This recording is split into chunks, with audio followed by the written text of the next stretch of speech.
ये पहले भी रुकावटें डालते रहे हैं। जब शेख साहब आप साथ ही रहिएगा, आप साथ ही रहिएगा। शेख साहब ये फरमाइए सर, ये जो एहतजाज आप करने लगे, शेख साहब आप साथ रहिएगा, ये जो आप एहतजाज करने लगे मकसद क्या है इसका, बीचो क्यों पहुंचना चाहते हैं? आपके जवाब से पहले मैं जरा शेख साहब की बात का 1 मिनट जवाब देकर मैं सीधा आपकी तरफ आता हूँ। देखें, इस वक्त सियासी बहरान है, माशी बहरान है, समाजी बहरान है, मजीद उसके अंदर आईनी बहरान पैदा करना चाहते हैं। वो क्यों, आज क्यों? इसलिए कि मैं पूछता हूँ, मुझे बताएं। चले आईनी अदालत बनने ना बनने के सवाल को साइड पे रखें। आज 25 दिन रह गए हैं, 25 दिन। आपने 3 महीने पहले काजी फाइसा का नोटिफिकेशन किया था, जस्टिस मंसूर अली शाह साहब का नोटिफिकेशन क्यों नहीं कर रहे? इस सुप्रीम कोर्ट के ऊपर तो अब कोई इतराज नहीं बाकी नहीं रहा ना, आईनी अदालत बनती ना बनती को छोड़ दें। देखें, इस कानून नहीं है कोई कि 25 दिन पहले आपने करना, कब करेंगे? इस अनसर्टेनिटी को मजीद इजाफा करना है आपने।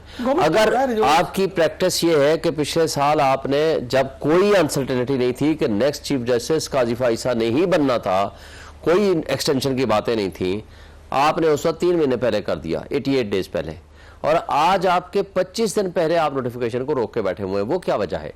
वजह क्या है? वो जो 100 कार्ड मुसवदा सामने आया है, उसमें निजाम इंसाफ पे हमला है, उसमें लोगों के बुनियादी इंसानी हुकूक मुअत्तल किए जा रहे हैं, आर्टिकल 199 रेट की पावर खत्म की जा रही है, नेशनल सिक्योरिटी का लफ्ज लगाएं, जिसको चाहे उठा के ले जाएं, मार दें, लाश फेंक दें, आपको पूछने वाला कोई नहीं होगा।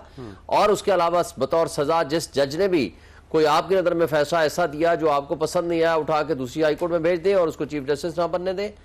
और उसके अलावा 3 या 5 जजेस में से नाम आएगा और जो आपको शहबाज शरीफ साहब और जरदारी साहब पसंद करेंगे, उस नाम को अपनी अदालत बनाएंगे।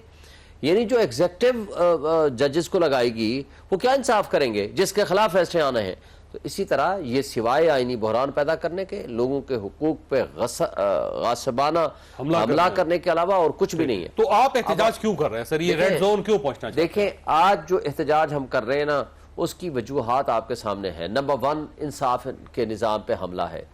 जमहूरियत को इन्होंने तमाशा और ड्रामा बना दिया है। हम जो सैकड़ों की तादाद में फॉर्म 45 जो इलेक्शन जीते हुए हैं, हम बाहर बैठे हुए हैं, एक इलेजिटिमेट असेंबली अंदर बैठी हुई है, और जिनका हक है कि उनका प्रॉपर या ऑडिट हो जुडिशल कमीशन के जरिए या ट्रिब्यूनल्स के जरिए फैसले हों, वो अब हैंड पिक्ड इलेक्शन कमीशन अपने रिटायर्ड जजेस के जरिए वो क्या इंसाफ देंगे? लिहाजा तो आप सुप्रीम कोर्ट के खिलाफ कर रहे हैं, काजी फाइसा साहब के खिलाफ कर रहे हैं, इलेक्शन कमीशन के खिलाफ कर रहे हैं, गवर्नमेंट के खिलाफ कर रहे हैं, रियासत के खिलाफ कर रहे हैं, किसके खिलाफ एहतजाज कर रहे हैं? गैंग ऑफ 3 ने इस मुल्क का बेड़ा गर्क कर दिया है। कौन से? और उस गैंग ऑफ 3 ने अपनी एक्सटेंशंस के लिए काजी फाइसा, इलेक्शन कमिश्नर और उसके मेंबरान, चीफ ऑफ आर्मी स्टाफ, इन लोगों ने इस वक्त आपके दौर में जो गैंग था वो गैंग नहीं था। नहीं, हमारे मुल्क में अगर कोई गैंग था तो उसका नाम ले, कोई भी बताए। जो गलत था वो गलत था, जो गलत था हमने उस वक्त कहा कि ये गलत है, हमने उसके खिलाफ लिखा भी, कहा भी, आपने खुद बढ़ाया था सर। देखें, आर्मी चीफ का अगर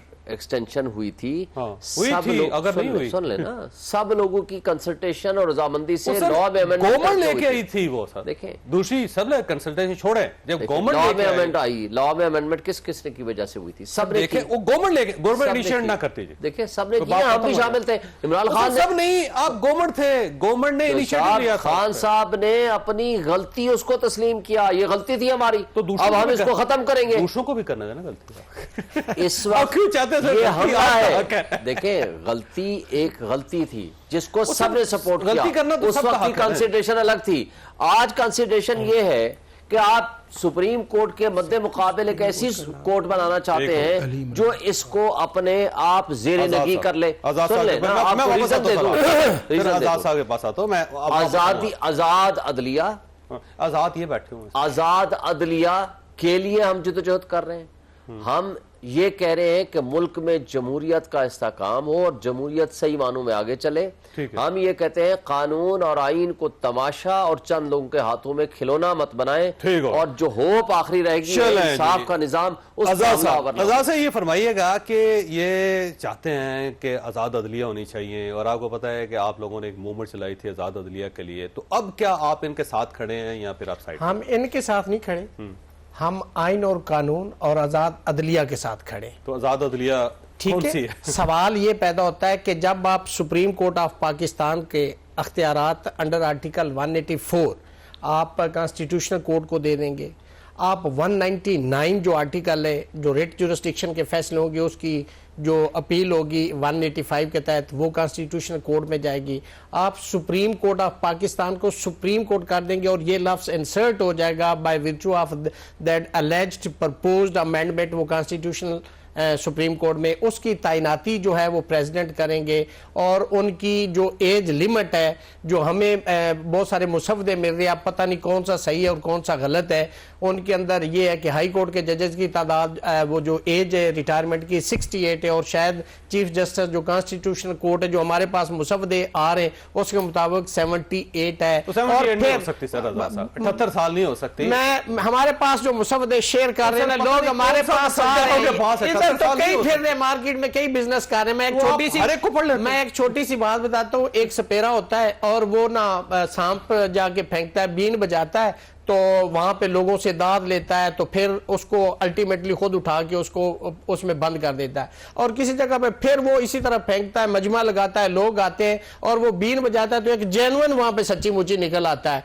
और फिर वो डर जाता है सपेरा के यार यहाँ पे तो जेन्युइन, मैं तो वो मेरे पास तो जाली था, तो एकदम डर के कहता है तुसी अपना पकड़ लो मैं अपना पकड़ लेना। तो ये जो मुसवदे हैं इसमें पता नहीं अपना इसका कौन सा है और उसका कौन सा है, और जो यहाँ पे मार्केट में चल रहे हैं क्या उस पे लेजिस्लेशन होती है या पार्लियामेंट में बिल्कुल इंटायरली एक डिफरेंट वहां पे आता है। तो जो कुछ हम मैं तो भी 68 भी मैं चौधरी साहब बता दूंगा, 68 भी 60 से 65 तो एज लिमिट है पाकिस्तान के अंदर। आप 68 भी रिटायरमेंट की एज कर देंगे तो मेरे ख्याल में मैं माजरत के साथ कहूंगा उस वक्त वो इंसान एक लाश बन चुका होता है। तो इस मुल्क के ऊपर चौधरी साहब आप रहम करें, आप भी चौधरी साहब को ये सवाल उसकी बात करें। देखिए 77-72 उसको 2 मिनट पहले कई हुई बात याद नहीं होती। आप इस पूरे कॉन्स्टिट्यूशन को जो मैंने आर्टिकल 190 189 ये भी सुप्रीम कोर्ट से आप ले रहे हैं। 73 साल का प्राइम मिनिस्टर आपको पसंद है, 72-73 साल का एक्सेप्शनल केसेस है, exceptions are always there, exception.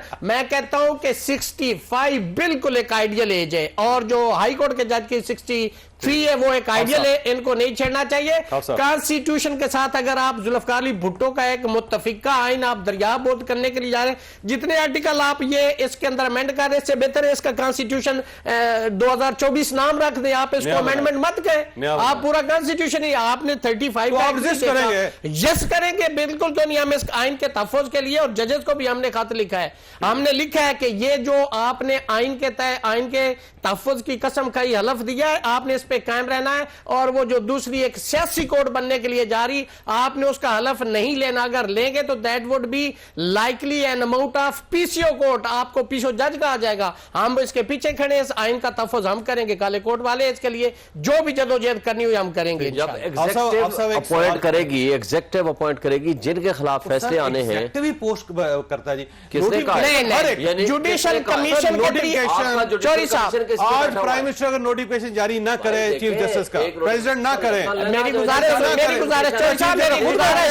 मेरी गुजारिश अपॉइंटमेंट है। ये देखे अगर सियासी अदालत जिसको मैं कह रहा हूं उसकी तैनाती अगर प्रेसिडेंट करेगा जो प्रपोज्ड अमेंडमेंट है तो वो सियासी अदालत होगी। उसकी रीजन ये कि हमने तो बहुत पहले एडवाइस करेगा अल जिहाद trust versus federation of Pakistan में अदलिया को इंतजामिया से अलग कर दिया, कॉन्स्टिट्यूशन के अंदर ट्राइकॉटमी ऑफ पावर का नजरिया दे दिया गया। आज फिर उस मुसीबत को हम एग्जीक्यूटिव की तरफ लेके जा रहे हैं, वही शख्स जज तैनात करें। मैं तो ये कहता हूं कि अगर आपने फेडरल कॉन्स्टिट्यूशनल कोर्ट बनानी उसकी अपील पार्लियामेंट में रख दें, उसके अंदर एक कमेटी स्टैंडिंग कमेटी बना दे, उसके भी पार्लियामेंट में।